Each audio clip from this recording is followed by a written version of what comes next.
Hello, boys and girls, and welcome to another episode of Movie Goodness, where we examine life through cinema here on the KB Radio Network. I am your host, Kevin Reed, and today's episode is kind of a somber one. Well, not kind of, it is a somber one because we're talking about an assassination, and not just any assassination, probably the most controversial conspiracy theory driven assassination in known history, and it is the assassination of John F. Kennedy. And the reason we're talking about that today is because on November the 22nd of this year, 2023, it marks the 60th anniversary of that assassination. And it blew my mind. I remember learning about this in school, and the teachers who was teaching or talking about it, discussed living through that. They were alive during that. And, asking my mother about it, and she remembers it and stuff like that.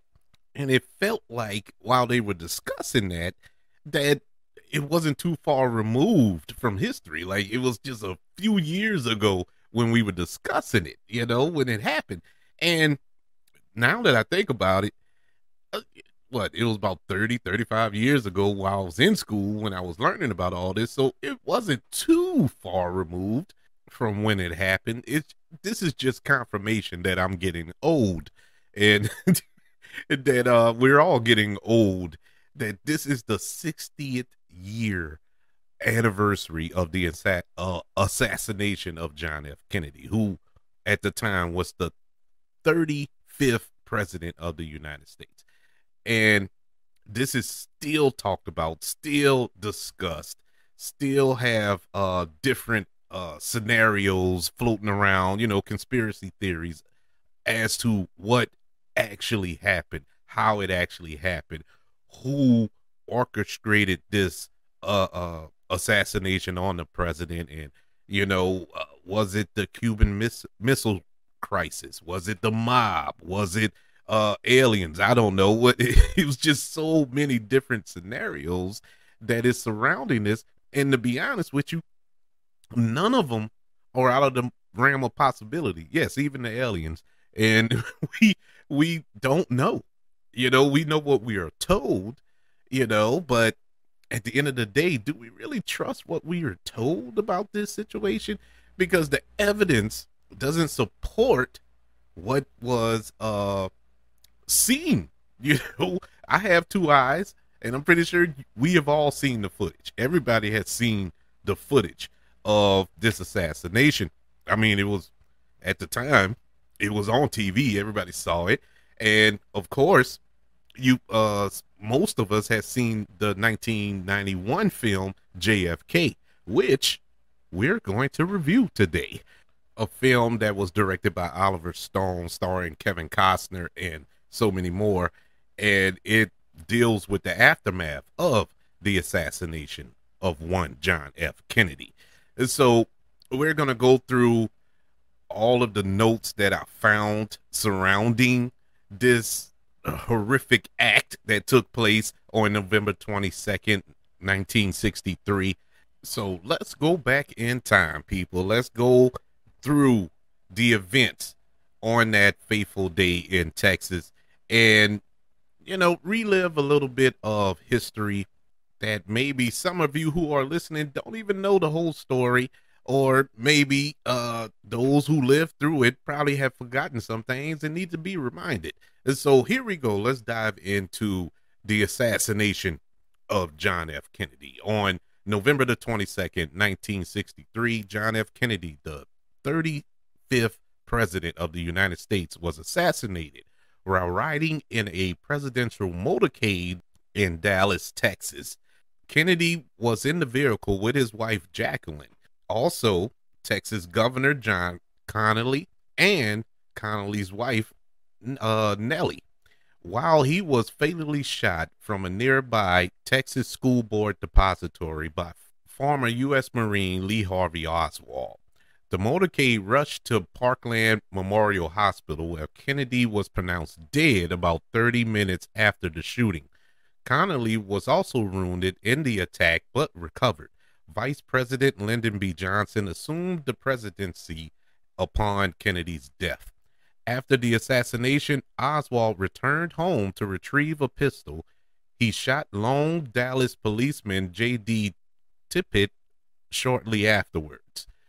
Around 70 minutes after Kennedy and Connally were shot, Oswald was apprehended by the Dallas Police Department and charged under Texas state law with the murders of Kennedy and Tippit.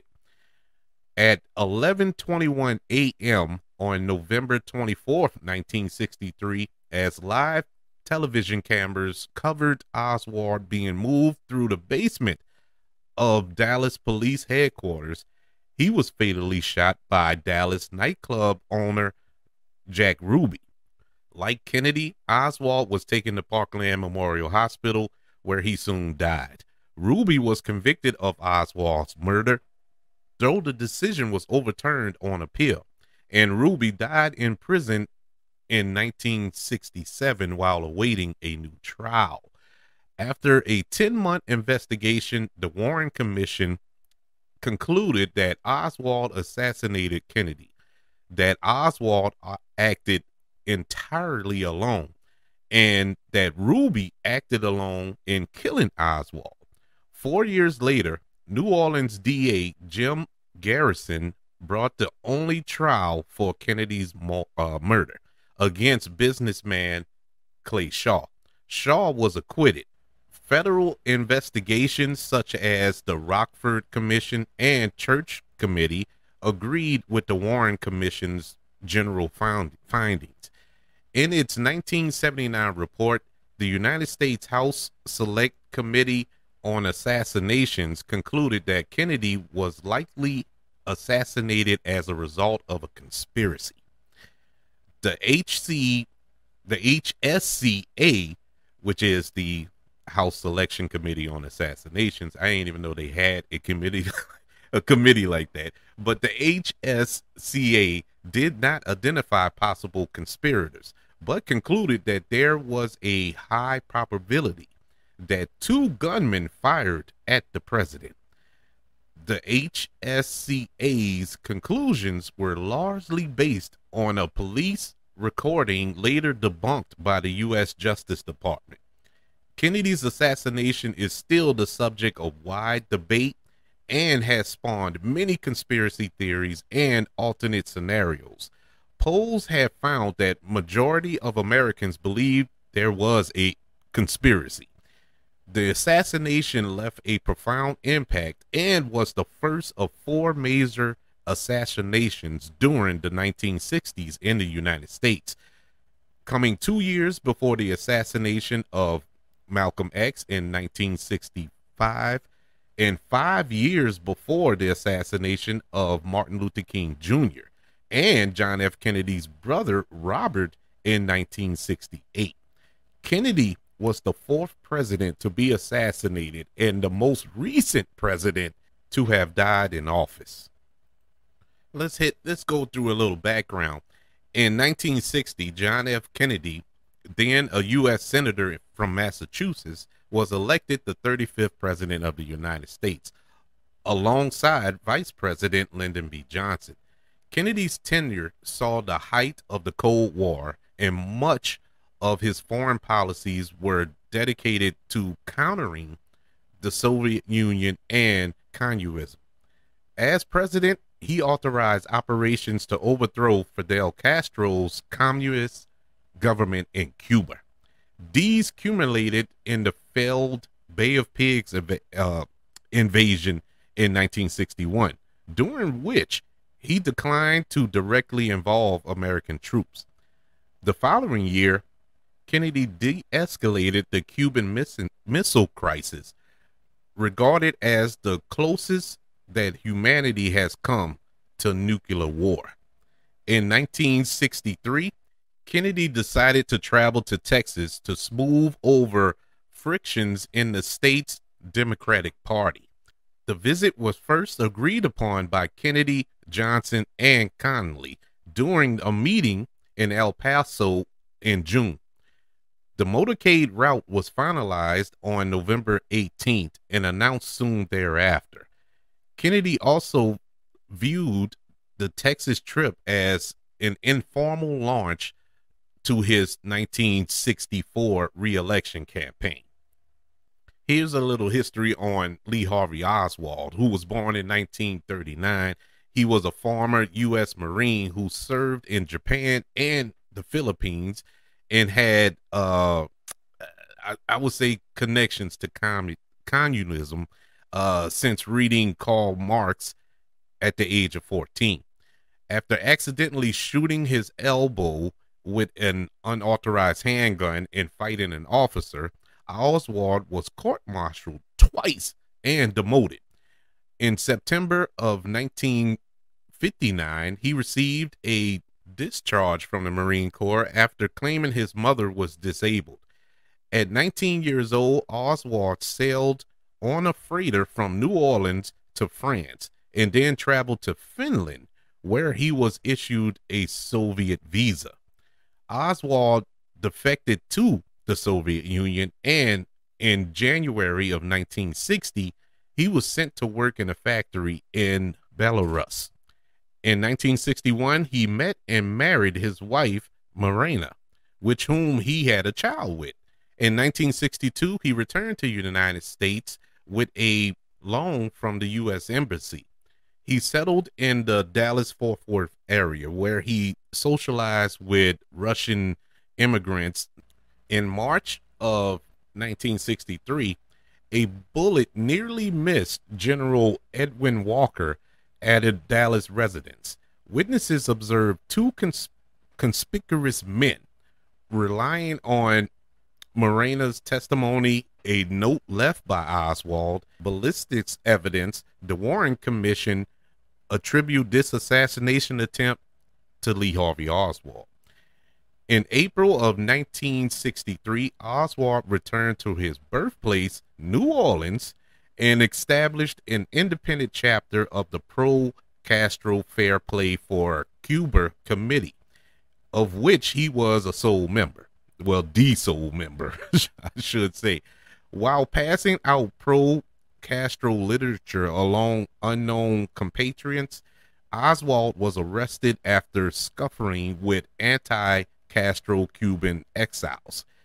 In late September 1963, Oswald traveled to Mexico City, where he, according to the Warren Commission, he visited the Soviet and Cuban embassies. The Mexico City trip was contentious, and an internal HSCA report claims that the embassy visitor was a Oswald impersonator. On October the 3rd, Oswald returned to Dallas and found work at the Texas School Book Depository. During the work week, he lived separately from Marina at a Dallas rooming house. On the morning of the assassination, he carried a long package, which he told co-workers contained curtain rods, into the depository.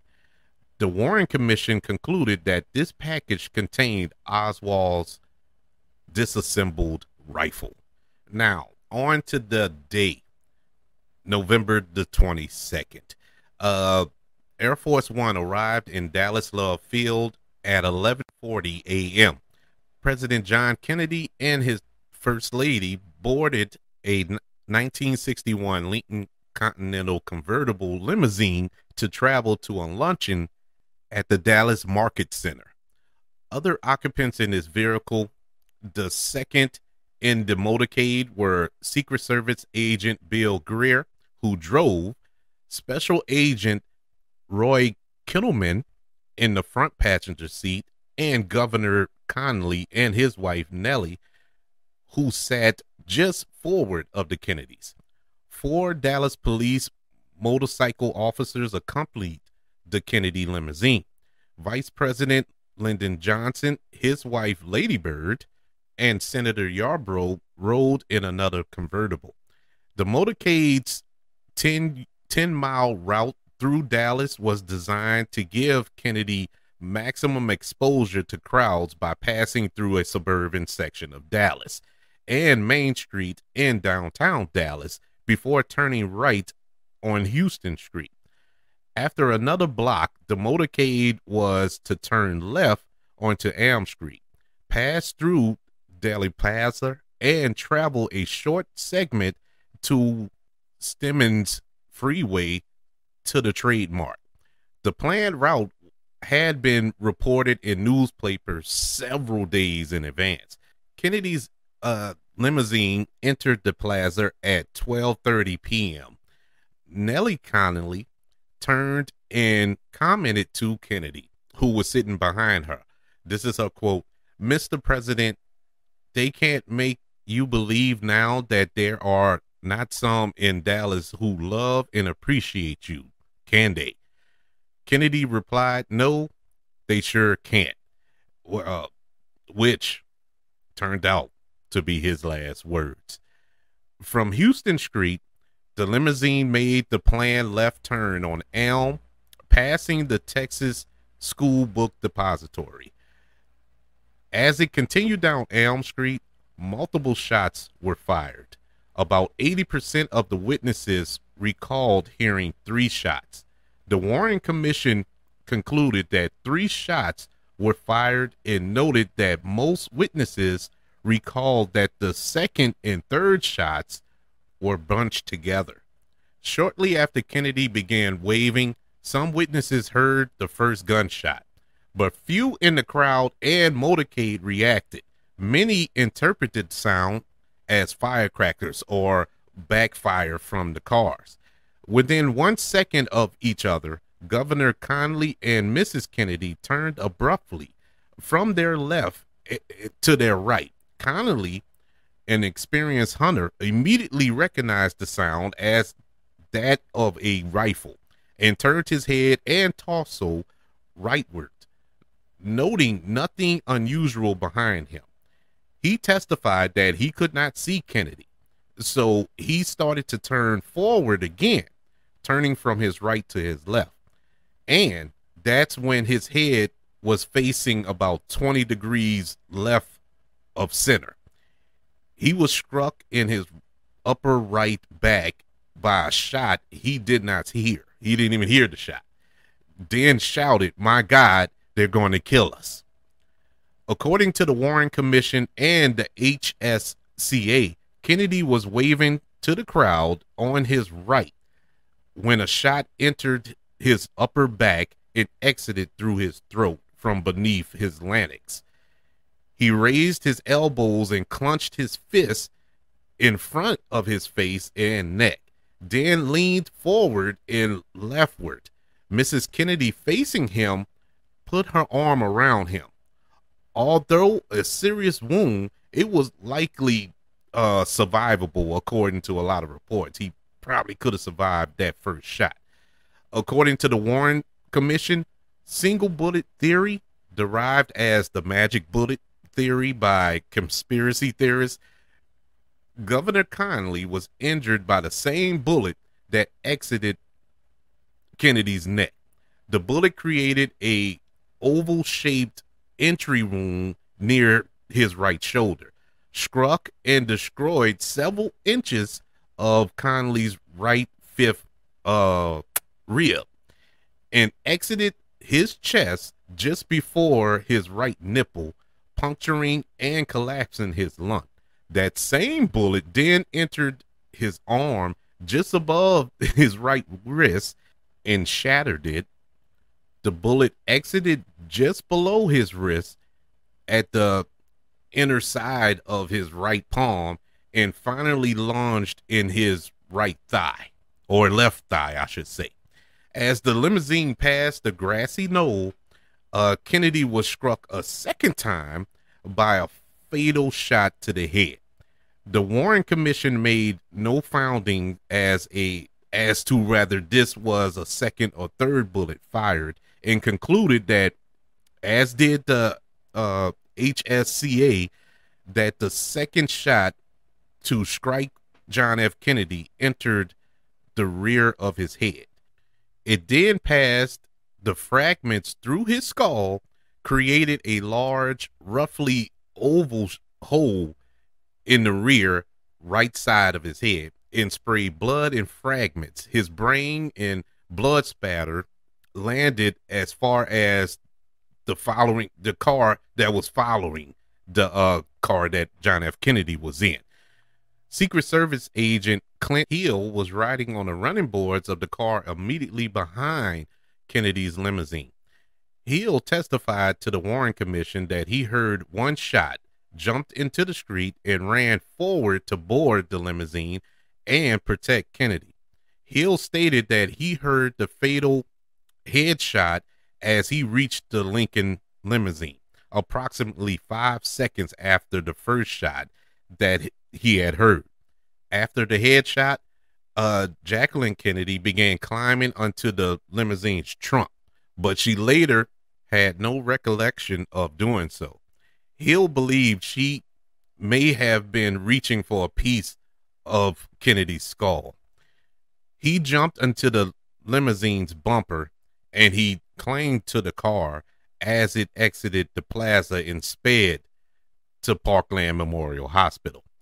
After Mrs. Kennedy crawled back into her seat, both Governor and Mrs. Connally heard her repeatedly say, "They have killed my husband. I have his brains in my hand." Bystander James Teague received a minor wound to his cheek, either from the bullet or the concrete curb fragment while standing by the triple underpass. 9 months later, the FBI removed the curb and analysis revealed metallic residue consistent with the lead core from Oswald's ammunition. Teague testified before the Warren Commission and initially stated that he was wounded by either the second or third shot of the 3 shots that he remembered hearing. When the commission counsel pressed him for more details, Teague testified that he was wounded by the second shot. As the motorcade left the plaza, some witnesses sought cover, and others joined police officers to run up the grassy knoll in search of the shooter. No shooter was found behind the grassy knoll picket fence. Among the 178 witnesses who testified to the Warren Commission, 78 were unsure of the shot's origin. 49 believed that it came from the depository, and 21 thought that it came from the grassy knoll. No witness ever reported seeing anyone with or without a gun immediately behind the knoll's picket fence at the time of the shooting. Lee Bowers, who was in a second-story railroad switch tower 120 yards behind the grassy knoll picket fence, he was watching the motorcade and had an uninterrupted view of the only route in which any shooter could flee the grassy knoll. He saw no one leave the scene. Bowers testified to the Warren Commission that 1 or 2 men were behind him and the fence during the assassination. One was a familiar parking lot attendant and the other wore a uniform like a county courthouse janitor. He testified seeing some commotion on the grassy knoll at the time of the assassination, something out of the ordinary, a sort of milling around, but something occurred in this particular spot in which was out of the ordinary, which attracted my eye for some reason which I could not identify. That was a quote from Lee Bowers. At 12:36 p.m., teenager Amos Urine, I'm pretty sure I butchered his last name, approached Dallas Police Sergeant D.V. Harness to report having seen a colored man having seen a colored man leaning out of the window with a rifle on the 6th floor of the depository during the assassination. In response, Harness radioed that he was sealing off the depository. Witness Howard Brennan then approached a police inspector to report seeing a shooter, a white man in khaki clothing, in that same window. Police broadcast Brennan's description of the man at 12:45 p.m. Brennan testified that after the second shot, this man was aiming for his last shot and maybe paused another second or two to assure himself that he hit his mark. Witness James Rorell Jr. also reported seeing a gun barrel emerge from the sixth floor depository window. Bonnie Ray Williams, who was on the fifth floor of the depository, stated that the rifle's report was so loud and near that ceiling plaster fell on his head. While searching the sixth floor of the depository, two deputies found an Italian bolt-action rifle. Oswald had purchased the used rifle the previous March under the alias A. Herdell and had it delivered to his Dallas P.O. box.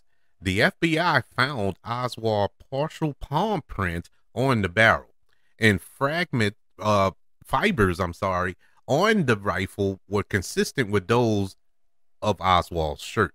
A bullet found on Governor Conley's hospital gurney and two fragments found in the limousine were ballistically matched to that rifle. Oswald left the depository and traveled by bus to his boarding house, where he retrieved a jacket and revolver. At 1:12 p.m., Officer J.D. Tippett spotted Oswald walking in the residential neighborhood of Oxcliff and called him to his patrol car. After an exchange of words, Tippett exited his vehicle. Oswald then shot Tippett 3 times in the chest.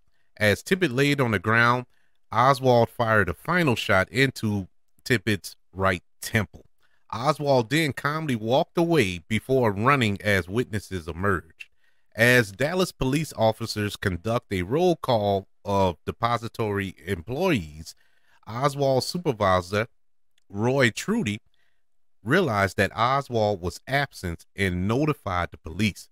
Based on a false identification of Oswald, Dallas police raided a library in Oak Cliff before realizing their mistake. At 1:36 p.m., the police were called after a conspicuous Oswald, tired from running, was seen sneaking into a Texas theater without paying. With the film War is Hell still playing, Dallas police arrested Lee Harvey Oswald after a brief struggle in which Oswald drew his empty gun. He denied shooting anybody and claimed he was being made a patsy because he had lived in the Soviet Union. At 12:38 p.m., John F. Kennedy arrived in an emergency room in Parkland Memorial Hospital. Although Kennedy was still breathing after the shooting, his personal physician, George Berkeley, immediately saw the survival as impossible. After Parkland surgeons performed futile cardiac massage, Kennedy was pronounced dead at 1 p.m., 30 minutes after the shooting. CBS host Walter Cronkite broke the news on live television. The Secret Service was concerned about the possibility of a larger plot and urged Johnson to leave Dallas and return to the White House. But Johnson refused to do so without any proof of John F. Kennedy's death. Johnson returned to Air Force One around 1:30 p.m. and shortly thereafter he received telephone calls from advisors McGeorge Bundy and Walter Jenkins advising him to depart for Washington, D.C. immediately. He replied that he would not leave Dallas without Jacqueline Kennedy and that he would not leave without John F. Kennedy's body. As for Lee Harvey Oswald, on Sunday, November the 24th at 11:21 a.m., as Oswald was being escorted to a car in the basement of the Dallas police headquarters for a transfer from the city jail to the county jail. He was shot by Dallas nightclub owner Jack Ruby. The shooting was broadcast live on television. Robert H. Jackson of the Dallas Times Herald photographed the shooting, for which he was awarded the 1964 Pulitzer Prize for photography. Drifting in and out of consciousness, Oswald was taken by ambulance to Parkland Memorial Hospital. He was treated by the same surgeons who had tried to save John F. Kennedy's life. The bullet had entered his lower left chest, but it did not exit. Major heart vessels were severed. The spleen, kidney, and liver were also hit. Despite surgical interventions and defibrillation, Lee Harvey Oswald died at 1:07 p.m. Arrested immediately after the shooting, Jack Ruby testified to the Warren Commission that he had been distraught by John F. Kennedy's death and that killing Oswald would spare Mrs. Kennedy of the discomfort of coming back to trial. He also stated he shot Oswald on the spur of the moment when the opportunity presented itself, without considering any reason for doing so. Initially, Jack Ruby wished to defend himself at trial until his lawyer, Melvin Belly, dissuaded him. Belly argued that Ruby had an episode of epilepsy and was thus not responsible. Ruby was convicted, but the decision was overturned on appeal. While awaiting retrial in 1967, Ruby died from an embolism secondary to cancer. Like Oswald and Kennedy, Ruby was declared dead at, you guessed it, Parkland Memorial Hospital. And that is the story of the assassination of John F. Kennedy, which took place on November the 22nd, 1963. I was about to say 2023, but in 1963. What that's a weird time. You know, that was a weird era, the 60s. As I said earlier in the show, so many assassinations. People were just getting picked off like it was nothing. You had John F. Kennedy, you had Malcolm X, you had Martin Luther King Jr., you had Robert Kennedy, you know, multiple civil rights activists who were getting murdered. I mean, it was wild. We think that times are crazy now. Times been crazy. We just see it more because of social media. But it's always been crazy. But man, I'm not a conspiracy theorist, but I do have opinions. I do have an opinion. I don't believe that one bullet can travel through one person, out another. Yeah, you know, go in one person, come out of him, hit another person, come out of him, go into his arm, go through the arm, come back out, and I just never heard of that in my life. That's some Wanted. You know, I should have reviewed that movie, Wanted, with the bullets that can curve and all this here, because I don't understand how a single bullet, what is the single bullet theory? You've never heard that in no other scenario, but that is wild to me. So I think there's more to it. Now, do I think there's this big government cover up? I don't know. I don't know about all that. You know, I'm not going to get into all that. But you know, because I don't like to make assumptions off of just theories. You know, there's really no proof per se to support the theories. You know, it's just opinions. I'm not going to go off opinions, but yeah, man, that is crazy. But let's jump into the review of the 1991 film that quite honestly, I don't think you can make this these days. Movies like this, they don't make these days. And it's sad. It's sad. This was a awesome movie from Oliver Stone that stars Kevin Costner, and it is none other than the epic political thriller JFK. And this film examines the investigation into the assassination of John F. Kennedy by New Orleans District Attorney Jim Garrison, who came to believe there was a conspiracy to assassinate Kennedy and that Lee Harvey Oswald did not act alone. And yes, this is a true story. This is these are facts. Uh, you know, what attracted me to this movie wasn't the JFK of it all. It was because of the New Orleans of it all. I am a huge lover of films that is set or based in New Orleans. Being as though this is my town. This is where I grew up. I didn't grow up in New Orleans per se, just outside of New Orleans, but we're all considered New Orleans. When I go other places, yeah, I'm deviating for a second, but when I go visit other places and they ask where you're from, and I'll tell them where I'm from, they're like, "Where's that at? Is that close to New Orleans?" Yeah, it's right about 10 miles from New Orleans. And go somewhere else, it's the same thing. It's the same thing. So I got tired of answering that question, and I just said I'm from New Orleans. So New Orleans became my home, and it's still my home. I mean, hey, it doesn't matter where you live outside of New Orleans.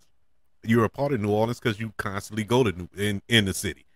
Nobody doesn't go in the city. Not so much now. I don't go now because it's dangerous. But for the most part, everybody has some ties to the city who lives in surrounding areas. But back to this, yes, I was really engaged in this because of the New Orleans of it all, and that's what drew me to it. And I end up getting an education on what actually took place surrounding the JFK assassination.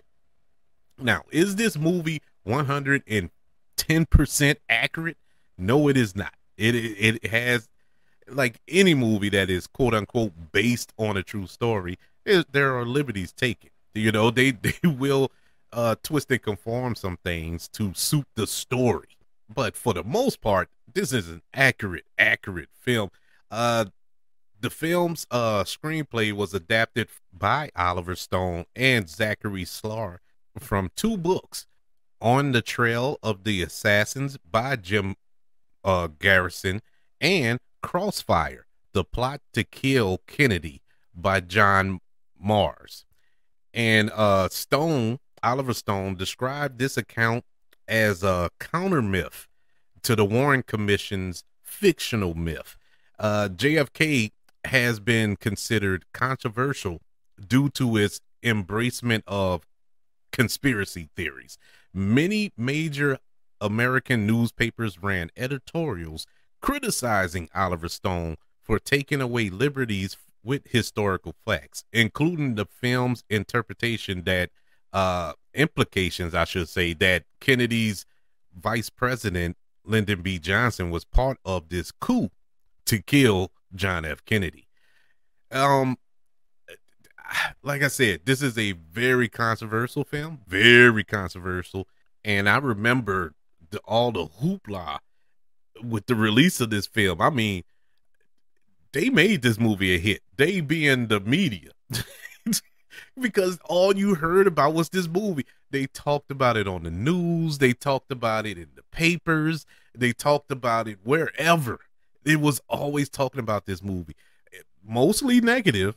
But the thing with that is a lot of people who was talking negative about it didn't see the movie.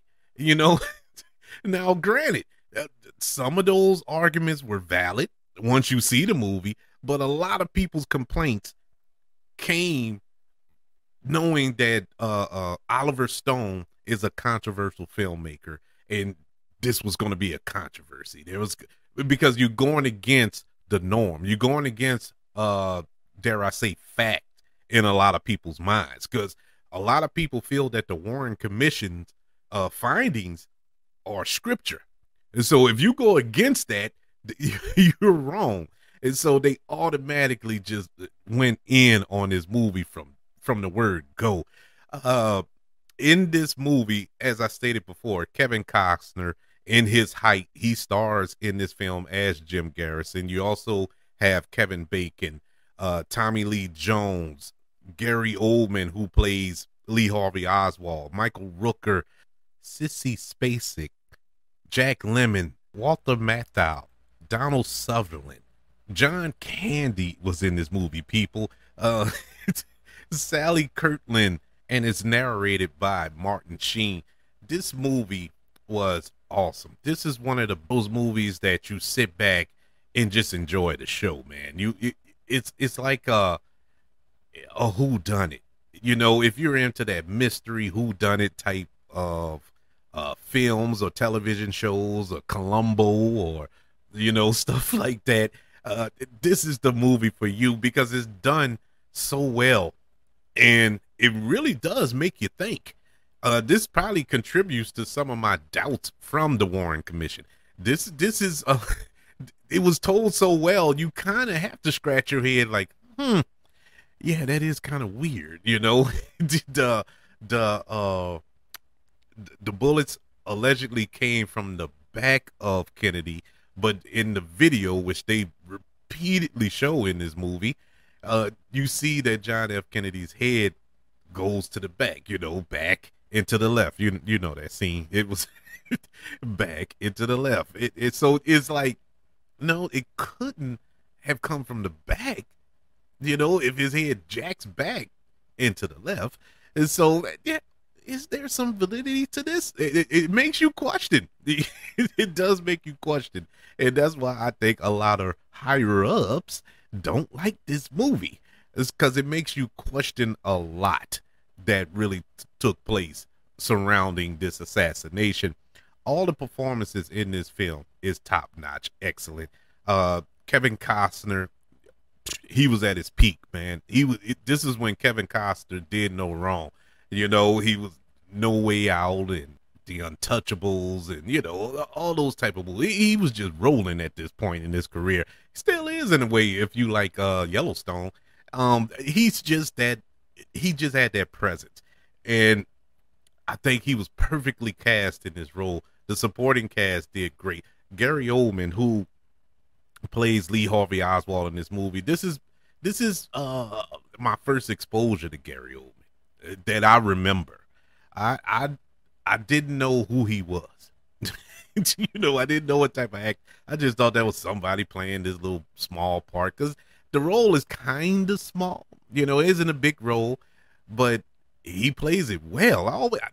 It's just something about it. The first time I seen it, he just stuck out. He stuck out to me. And I was just entrenched in this dude. And I couldn't put my finger on it. I never felt that way about an actor in a small role in the film until I saw Gary Oldman in this movie as Lee Harvey Oswald. And later on, when you start seeing him in other films, I always reverted back to, oh man, that's Lee Harvey Oswald, until I learned his name. And he is amazing in every role that he's in, even to this day. And it started here with me. I love Gary Oldman. Gary Oldman can churn butter for 2 hours and I'll go buy a ticket. He is that great of an actor. I love that dude.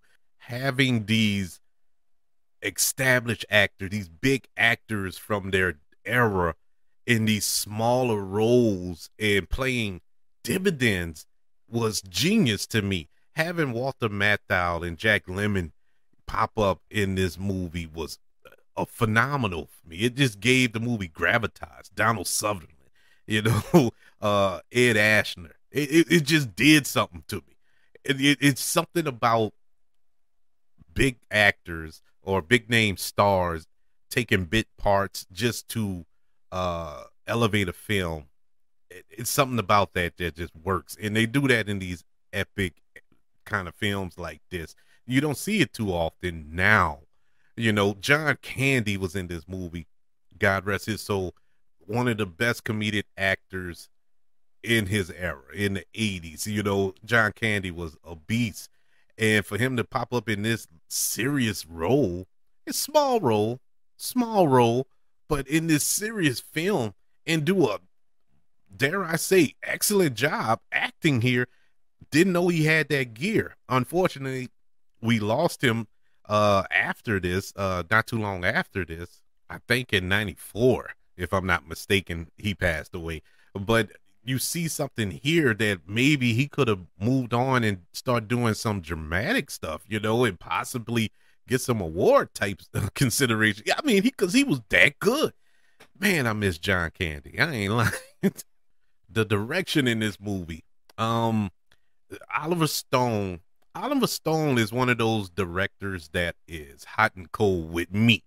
I have there are some films that I adore, and there's some films that scratch my head like, what is he doing here? Was he high? And 9 times out of 10 he was. But I mean, this dude wrote Conan the Barbarian. He wrote Scarface in 1983. He directed Platoon, Wall Street, Born on the 4th of July, The Doors, Natural Born Killers, in Any Given Sunday, Alexander, The World Trade Center, W.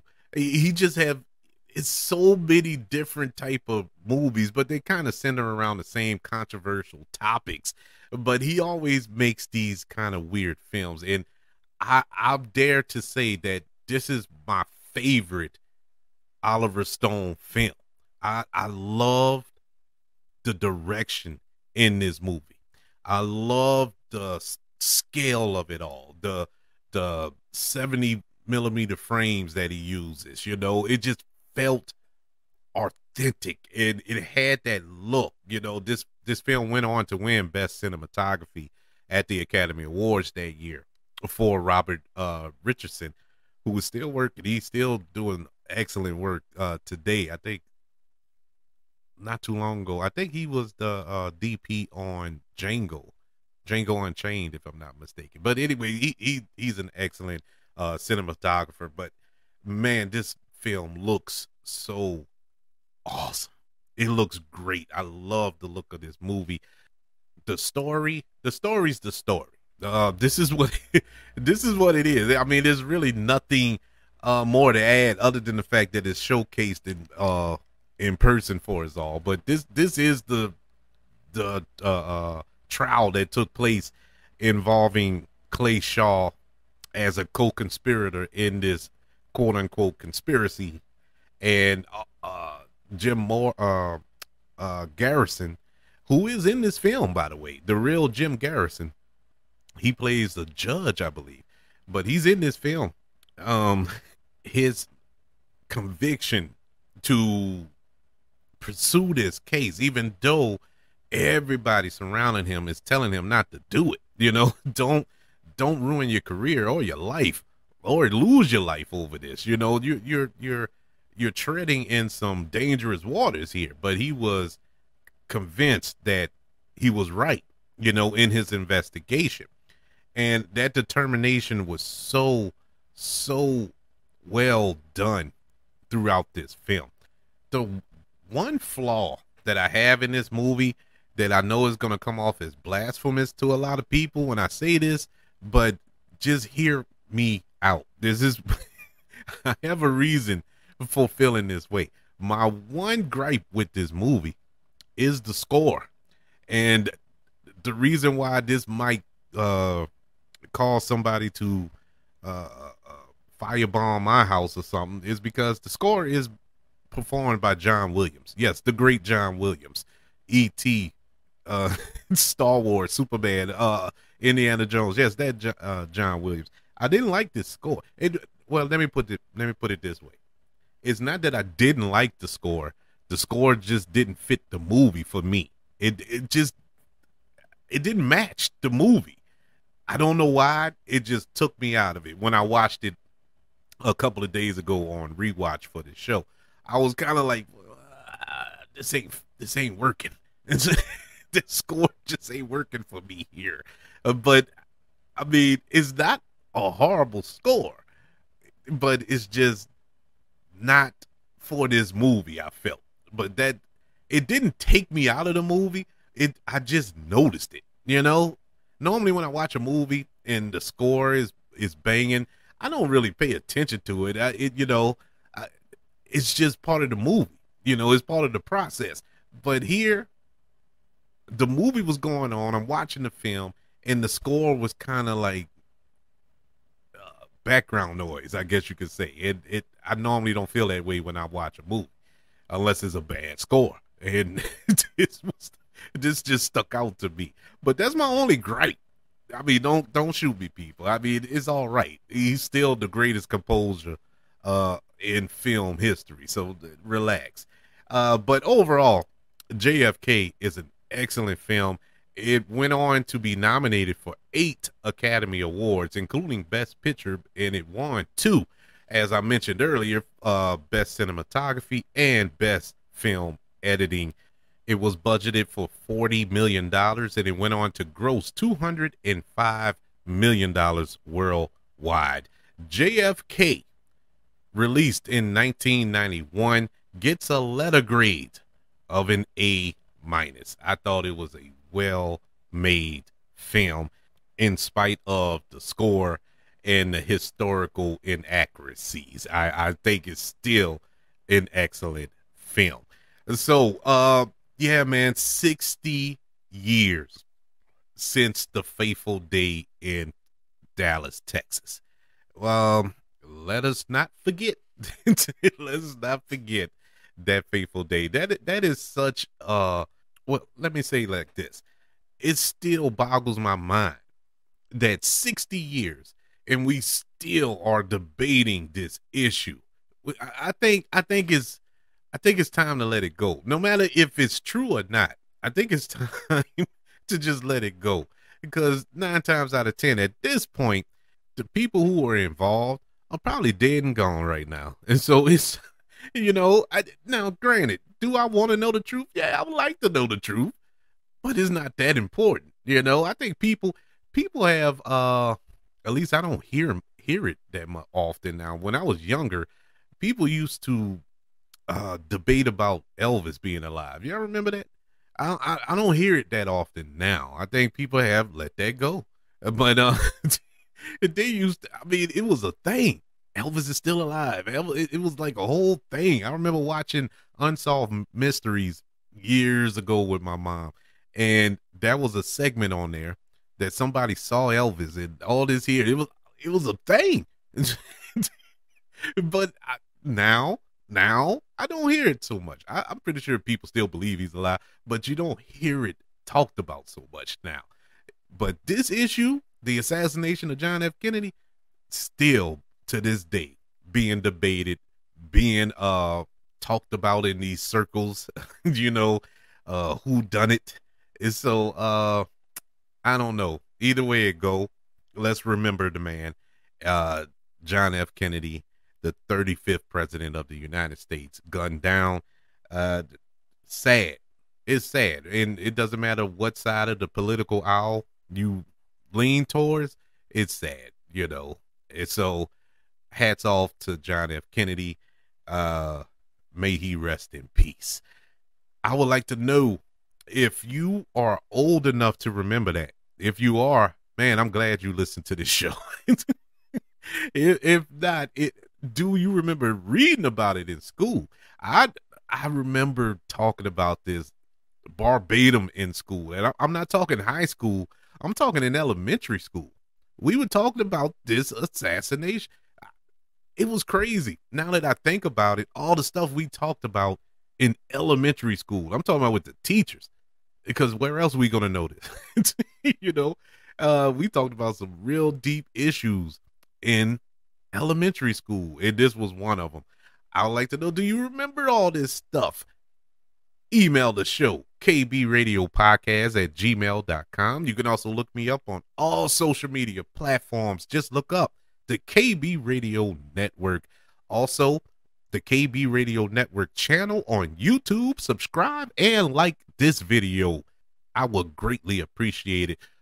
Don't forget about the 5 stars, reviews, and sharing this show. If you're listening on Apple Podcasts, Spotify, iHeartRadio, wherever you are listening to movie goodness here on the KB Radio Network. Everybody, thank you for joining me for this journey back in time 60 years ago, as we mark the 60th anniversary of the assassination of President John F. Kennedy. Man, what a dark time in American history, to add on to the many dark times in American history. We're coming up on Thanksgiving, everybody. I want to wish everybody a happy Thanksgiving. I hope everybody is with their family, their loved ones, eating, having fun, laughing, watching football, just having a time of your lives, enjoying your time with your loved ones, because that's important. Hug somebody today, love somebody today. And I'm emphasizing this right now because I just currently lost a loved one in my family, and it's sudden and it's tragic, and it's a situation where you wish you can talk to them again to, discuss some things, because there's some things that wasn't resolved before that individual passed away, and now I'm wishing we could have resolved it. Unfortunately, that'll never happen. And so we have to love one another, constantly tell your loved ones that you love them. Don't hold back. Constantly tell them, no matter what, even if you're mad, tell them. Tell them. Don't hold back. Have a happy Thanksgiving, everybody. I want you all to know that I love you. Continue to love everyone. And until we speak again, you all be blessed.